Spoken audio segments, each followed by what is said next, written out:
Okay, the next thing I looked at, and I say looked at because I think I decided that it should be last, is putting the carpet on the riser behind the seats. And there's a couple things here.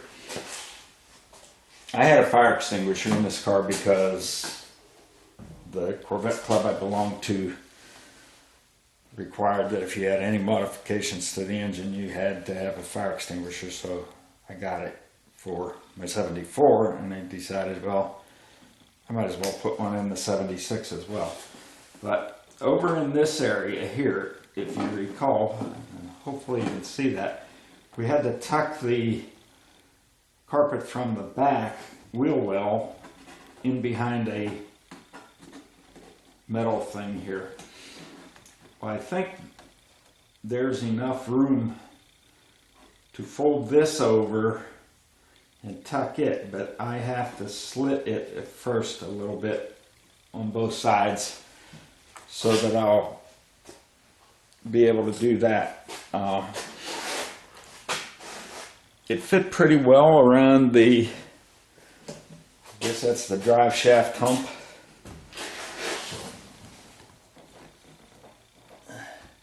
Actually, I need to pull it up a little bit, but it fit around it.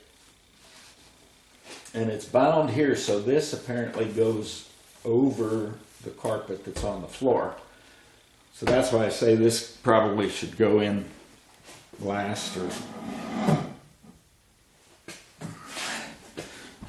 knock my camera over here. It should probably go in last once I've got the flooring carpet in. But before I can put the flooring carpet in, there's two things I want to do. One is to put the soundbar in the back, and number two, I still have to make a hole in the passenger side floorboard, actually up near the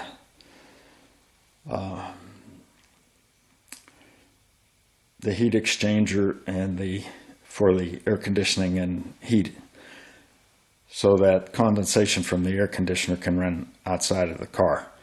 So I'm going to work on those two things before I put the front carpeting in, or the floor carpeting in, I should say.